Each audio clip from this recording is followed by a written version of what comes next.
I'm so glad I didn't trip.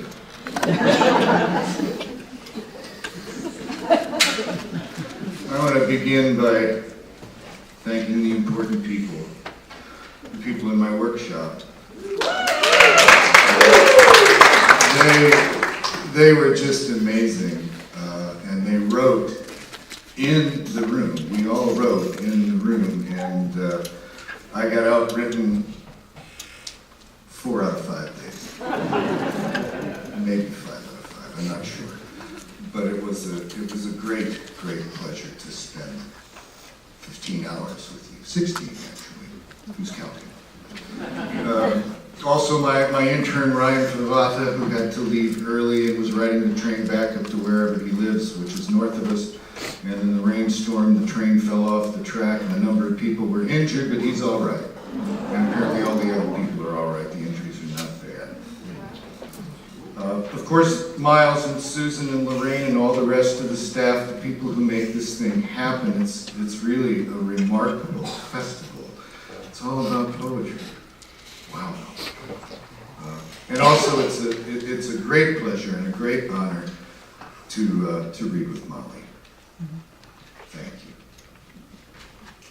I'm going to start with a couple of requests. I got a bunch of requests, and I'm not going to read them all, or I wouldn't read anything I want to. So I'm going to read the ones I want to. I possess a lock of my wife's hair, and I started writing a poem about this lock of her hair. Of course, the lock of her hair is from about 25 years ago. Her hair is long, and 25 years ago was long and abundant, voluminous, and a kind of deep auburn. It's kind of spectacular, even in its clipped-off form 25 years after the fact. It's now very short and silver white and radiant. So I started writing a poem about it, but I realized you're writing a poem about a lock of your wife's hair, it becomes a kind of thing of remembrance. And I thought, this is not going to end well. So I had to make something else other than a talisman of remembrance out of this lock of her hair. So I made it a charm. She was on a book tour. She's a writer. She was on a book tour and was gone most of 2 months, and I missed her desperately, so I wrote this poem while she was gone and turned it into a charm by which I would call her back. It's a kind of noisy poem. A lock of her hair. As a voodoo, get you back to me, tool. This Hank's thankless task is vast. A head down to the ground, impossibility, possibly. Since what I'm thinking of is your toe pad pinknesses too, your soup hots and rounds, the fine and perfect poundage of you on my paws, the very cause and problem I moan for and bemoan the absence of. For love above the head this reddish coil once lavishly wore, there's an air so far away it's sad for me to even think the same sun's rays play where it was and do to you what I would do if I were there or you were here. Still, some thrills remembered do resemble thrills one hopes, and the ropes of it that gently fell around me bound me so well. No hell of miles can defile this dream I dream. I mean the anyway DNA I can find of you. I mean the home of bones and blood that holds the whole of you, and which this fizzed up missive means to conjure, missy, my world in a curl. Girl, this man, oh man, half man I am when you're gone.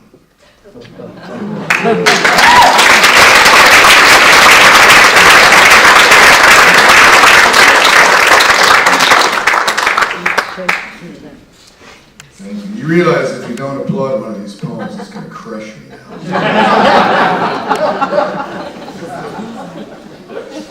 This is a poem about my daughter. It's a poem about her when she was 3. She's 27 now. and she hasn't changed a great deal in the most important and best ways. It's got some stuff, Oregon stuff in it. I was teaching at the University of Oregon, so I mentioned rain and vulvas. About language. Damn the rain anyway, she says. 3 years old, a hand planted on her hip, and another held out in the mimic of a gesture she knows too well. Adult exasperation, peevish, wild-eyed, and dangerous. But the mangy, stuffed bunny belies it all, dangling by an ear, the lumpy flourish. And so again, I am warned about language. My wife, having just entered the room, aims a will you never learn look my way. And I'm counting myself lucky she missed me, hands to the window, imploring the world, Jesus Christ, will you look at the fucking rain? And because this is Western Oregon, and the rain blows endlessly in from the sea, we let her out to play in the garage, where I peer balefully into the aged Volvo's gaping maw and try to force a frozen bolt that breaks.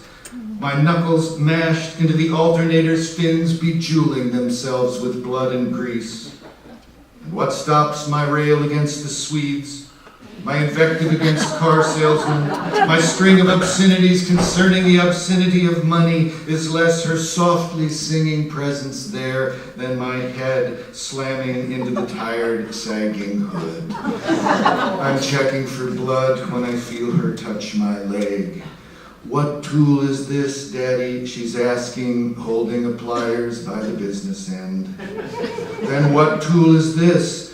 Channel locks. And this? Standard screwdriver, spark plug socket, diagonals, crimper, clamp, ratchet, torque wrench, deep throw 12mm socket, crescent point gauge, black tape, rasp. But suddenly the rain, slap and spatter, is drowned in the calling of geese, and I pick her up and rush out, pointing, headed for the pasture in the clearest view. And rising from the lake, through rain and the shambles of late morning fog, V after V of calling Canadas, ragged at first, then perfect and gray and gone in the distance. They keep coming and coming, and pretty soon we're soaked, blinking, laughing, listening. I tell her, they're geese, they're honking, and she waves and says, honk, honk. She says, bye-bye, geese. She says, wow. She says, Jesus.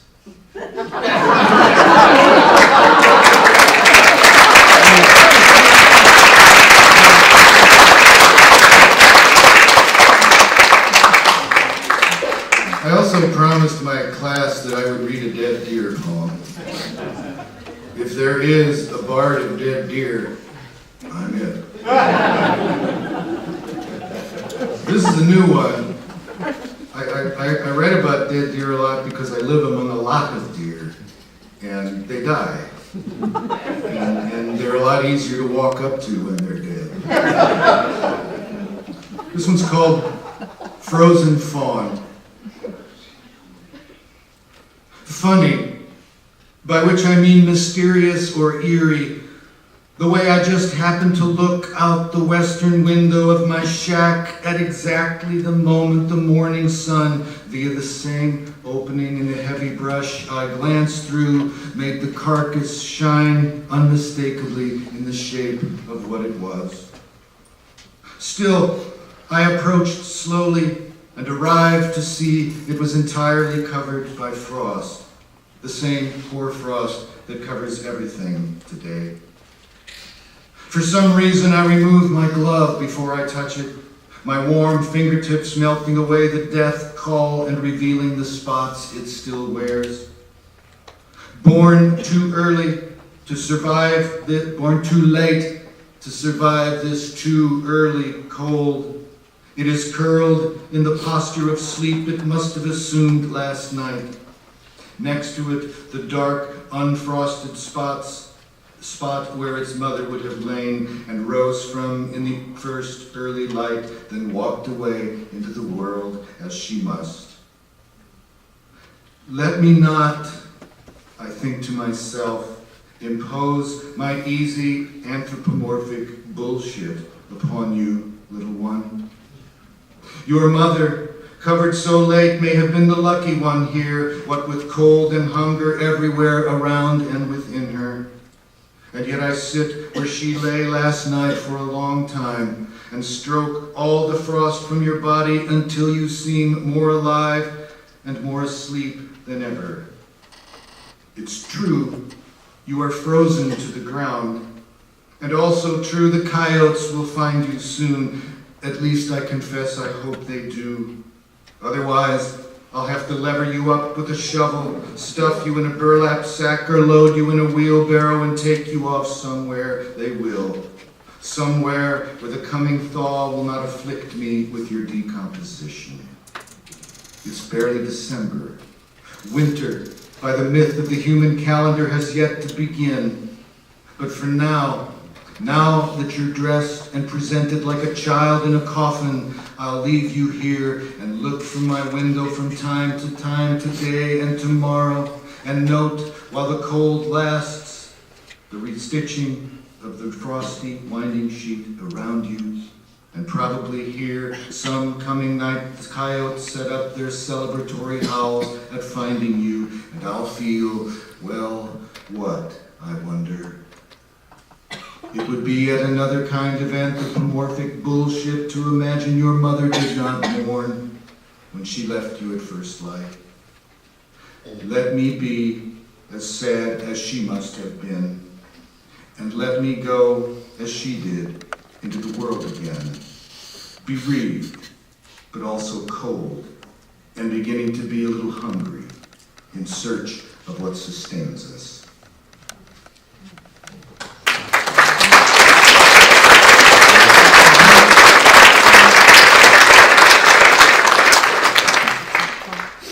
I'm going to read this one from Maurice Manning, although it has nothing to do with Morris, but its title is Paducah.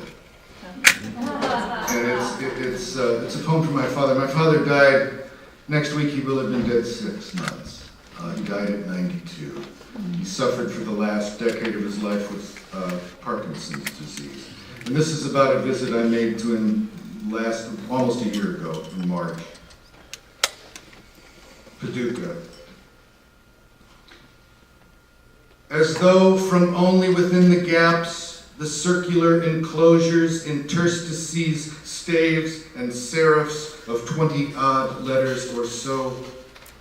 Also diphthongs, digraphs, and blends blended in an utterance that seemed entirely and only vowels, except for certain minimal ticks, bilabials and thin fricatives, the enunciations of dust from a distance, from up close, the pale and weightless declarations of fog. Only now and then a syllable half discerned, and rarer still a word heard as a known symbol and signifier. Usually, goddamn or son of a bitch, as noun, adjective, adverb, or interjection.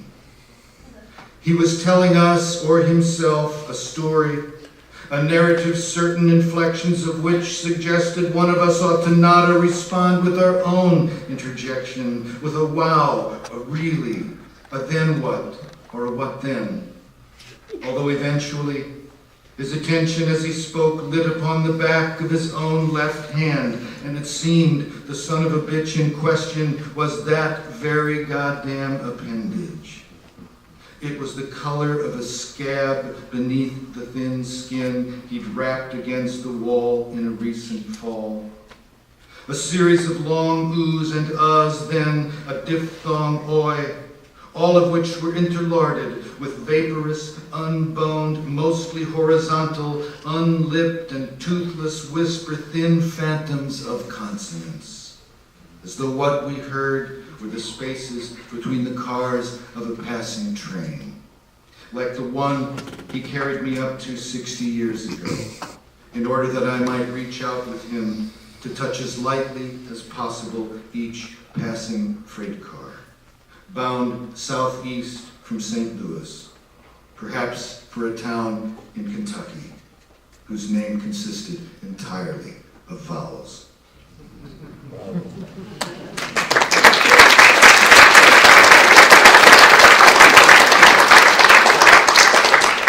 I'm going to read two more, and they're both from my most recent book, Anatomy of Melancholy. This one, it's a very larcenous book. I just steal relentlessly, mostly from British poets or British literary figures. There are two British literary figures from the 19th century alluded to in this poem. One of them is Henry Watson Fowler, known as H.W. Fowler, the author of Fowler's Modern English Usage. It's a wonderful book. It's just a wonderful, wonderful book. I also refer to Gerard Manley Hopkins, whom you know, I know, particularly through his poem Pied Beauty that begins, Glory be to God for dappled things. First person. One lies on one's back in the woods, savoring the sun. And for some reason, one has opted for what Fowler calls the false first-person pronoun, one, that is, over the other. One brushes an ant from one's ear. One peers up into the breeze-swayed branches of a ponderosa pine. One among many, one has arranged oneself under. Perhaps the wind, which is easy and warm, dislodged the ant one swept from one's ear, meaning it had fallen many times its height to land there in the whirl of the ear of one. In truth, one wishes for the tongue of a sylph instead of an ant, even two sylphs, one thinks, though perhaps it is not sylph one means, they being invisible spirits of the air, but rather the slender girls of one's conjuring. One conjures, one admits. Thinking one dead, a deer approaches. One imagines being a deer, but then one rises to a seated position so that the deer will startle and run. If only one could run as a deer does. If one were not so weary, one would that very deer chase away, beguiled by the wave of its white tail. But no, one is molten, one seems to have no bones.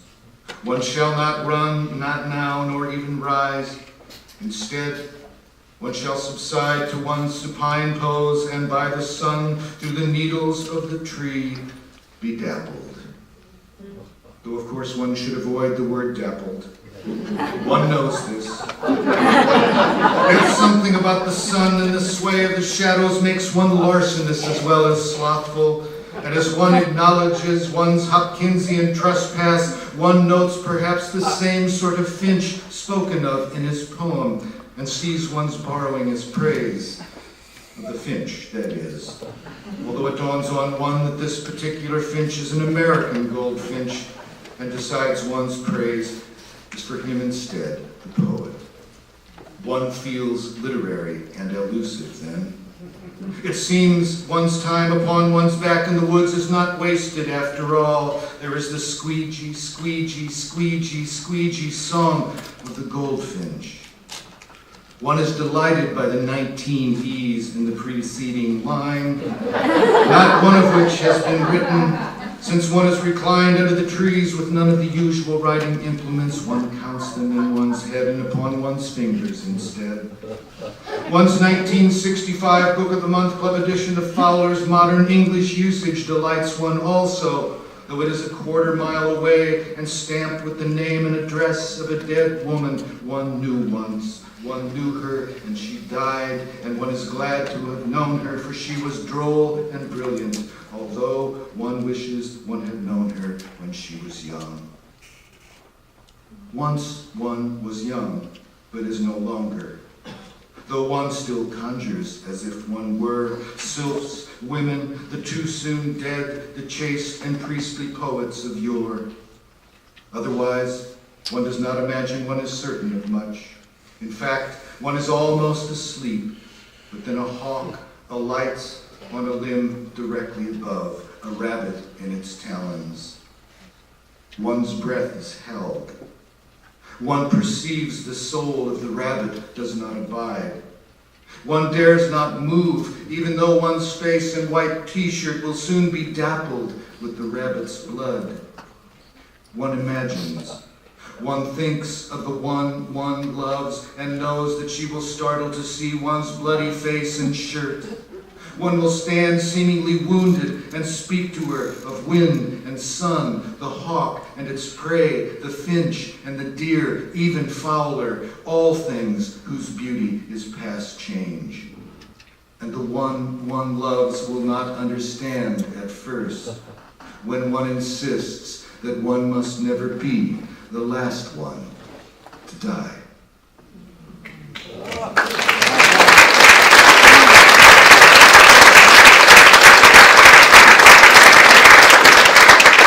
And finally, there's another one, it's Larson's. This time from an 18th century British poet, Christopher Smart. He wrote one big poem in his entire lifetime, Jubilate Año, Rejoice in the Land, but one part of it is very famous, and it's about his cat. This is called, For I Will Consider My Cat, Lenore. For she has in this, her 12th year of hunting, lost some weight in the summer, despite the daily, even hourly slaughter of everything smaller than she and unable to escape her. For she had for some time, unbeknownst to me, relieved herself on my favorite dress shoes, making them foul and fit only for the fire. For though she be named after the place she was born, as long as such legions as she requires might be dispatched and often devoured in whole or part, she is happy to be here or there, it hardly matters otherwise. For she does not like me, and I know not why. And offer her each morning a tablespoon of cream, which she will deign to lap a bit, then abandon to the dog. For there is her purr in the lap of my daughter, whose cat she was, and there is her purr in the laps of my sons and my friends, though her purr in the lap of he who offers her cream worth never. For the practical worth of her depredations is the ratio by which those preyed upon enter not the house. For the house is in the woods, and the woods are also full of those whose depredations upon her are as avidly sought as hers upon her prey. For she is luckier than her mother and brother, gotten by owl, coyotes, or eagle, or perhaps even one of those is the same order as she, bobcat, lion, or lynx. For she is gray and invisible, it seems. For she cougheth up elaborate balls of her own fur upon the carpet for me. For I have labored to love her, and have accomplished by such labors an understanding at least. Since I have watched her at the hunt, and been inspired by the single-mindedness and excellence of her predatory disposition. For I have wondered what manner of attentiveness of my own I might have brought to bear upon anything that could equal hers, unless it be praise. For the sun and the moon, for the plenitude of mice, and for the still beautiful back of the hummingbird she has left in the ashtray next to the chair on the porch of my shack. For it is a calliope hummingbird smaller than my little finger, and its purple cowl in the time I have attended to this consideration of its killer has, without my notice, faded. And Lenore herself has uncoiled from her chair where she had slept for more than an hour and walked back into the woods, to which I will toss the hummingbird's almost weightless body, which she left me, so that I might feel exactly the way I do right now. Thank you.